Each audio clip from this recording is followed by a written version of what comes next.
Assalamualaikum warahmatullahi wabarakatuh. Kami dari kelompok 7 akan mempresentasikan hasil kerja kelompok kami, yaitu motivasi belajar teori Albert Bandura. Anggota kelompok kami yang pertama Dinda Anjarwati, yang kedua Risa Erviana, yang ketiga Oktaviana Nurverayanti, yang keempat Ahmad Ibrahim Syaibani. Terdapat 4 pembahasan. Yang pertama, biografi Albert Bandura, yang kedua, teori belajar sosial Albert Bandura, yang ketiga, penerapan teori belajar sosial Albert Bandura, yang keempat, kelebihan dan kekurangan teori belajar sosial Albert Bandura. Biografi Albert Bandura. Albert Bandura adalah seorang psikolog dan penggagas teori kognitif sosial. Ia terkenal dengan eksperimen boneka bobo, yang mana pembelajaran bisa diperoleh dari mencontoh suatu tindakan atau modeling study. Bandura lahir pada 4 Desember 1925 di Mundare, Alberta, Kanada. Albert Bandura menerima gelar sarjana muda di bidang psikologi dari University of British of Columbia pada tahun 1949. Ia melanjutkan studinya ke Universitas Iowa dan meraih gelar PhD pada tahun 1952. Pada tahun 1953, ia mulai mengajar di Universitas Stanford. Bandura meninggal dunia di rumahnya yang terletak di Stanford, California, Amerika Serikat akibat gagal jantung pada tanggal 26 Juli 2021 di usia 95 tahun. Teori belajar sosial Albert Bandura. Teori belajar sosial merupakan perluasan dari teori belajar perilaku yang tradisional. Teori belajar Bandura ini dikembangkan oleh Albert Bandura pada tahun 1986. Teori ini menerima sebagian besar dari prinsip-prinsip teori-teori belajar perilaku, tetapi memberi lebih banyak penekanan pada efek-efek dari isyarat-isyarat pada perilaku dan pada proses-proses mental internal.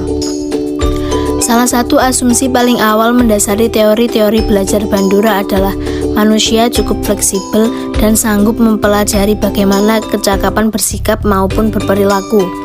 Fokus pembelajaran adalah pengalaman-pengalaman tak terduga.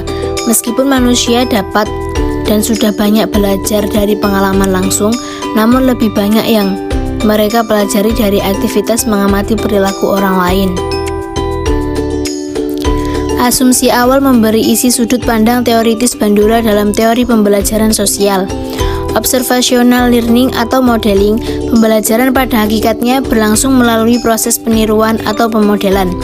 Dalam imitation atau modeling, individu dipahami sebagai pihak yang memainkan peran aktif dalam menentukan perilaku mana yang hendak ia tiru dan juga frekuensi serta intensitas peniruan yang hendak ia jalankan. Imitation atau modeling adalah jenis pembelajaran perilaku tertentu yang dilakukan tanpa harus melalui pengalaman langsung. Dalam imitation atau modeling terjadi penguatan tidak langsung pada perilaku tertentu yang sama efektifnya dengan penguatan langsung untuk memfasilitasi dan menghasilkan peniruan. Mediasi internal sangat penting dalam pembelajaran, karena saat terjadi adanya masukan indrawi yang menjadi dasar pembelajaran dan perilaku dihasilkan, terdapat operasi internal yang mempengaruhi hasil akhirnya. Bab yang ketiga yaitu mengenai penerapan teori belajar sosial Albert Bandura dalam proses belajar mengajar di sekolah. Ada beberapa prinsip-prinsip teori belajar sosial Albert Bandura dalam proses belajar mengajar cenderung berorientasi pada 8 hal. Yang pertama yaitu kepribadian seseorang berkembang melalui proses pengamatan, di mana orang belajar melalui pengamatan. Seseorang belajar melalui proses observasi terhadap orang yang dianggap memiliki nilai lebih dibanding darinya. Isi teori belajar sosial ini cenderung mendorong hasrat untuk terus-menerus belajar. Yang kedua, yaitu belajar melalui proses pengamatan atau modeling. Terjadi proses pengamatan terhadap segala yang dapat ditimba sebagai pengalaman sekarang dan merasakannya.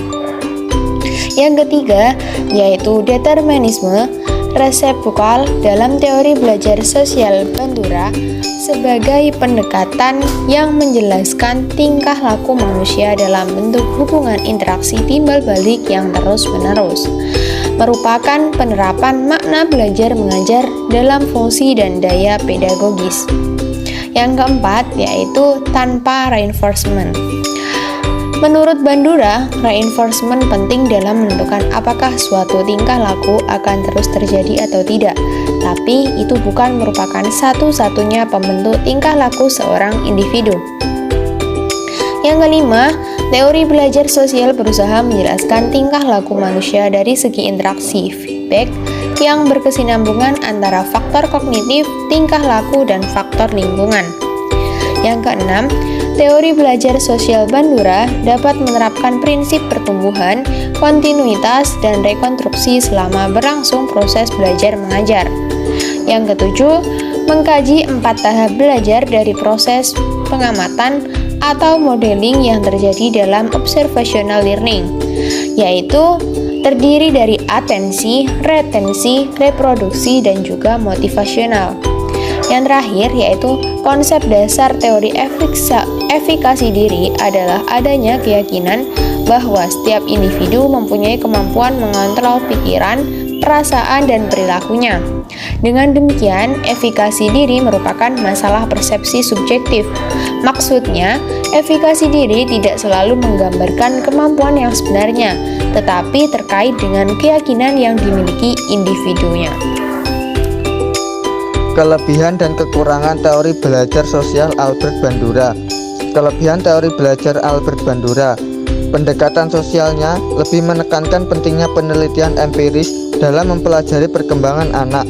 Penelitian ini berfokus pada proses yang menjelaskan perkembangan anak, faktor sosial, dan kognitif. Teori Albert Bandura juga lebih lengkap dibandingkan teori belajar lainnya. Karena itu, menekankan bahwa lingkungan dan perilaku seseorang dihubungkan melalui sistem kognitif orang tersebut. Bandura memandang tingkah laku manusia bukan semata-mata refleks atas stimulus, melainkan juga akibat reaksi yang timbul akibat interaksi antara lingkungan dengan kognitif manusia itu sendiri. Kekurangan teori belajar sosial Albert Bandura: jika manusia belajar atau membentuk tingkah lakunya hanya dengan melalui peniruan, sudah pasti terdapat sebagian individu yang menggunakan teknik peniruan ini juga akan meniru tingkah laku yang negatif, termasuk peniruan yang tidak diterima dalam masyarakat. Cukup sekian presentasi dari kelompok kami. Mohon maaf jika ada salah kata. Terima kasih atas perhatiannya. Wassalamualaikum warahmatullahi wabarakatuh.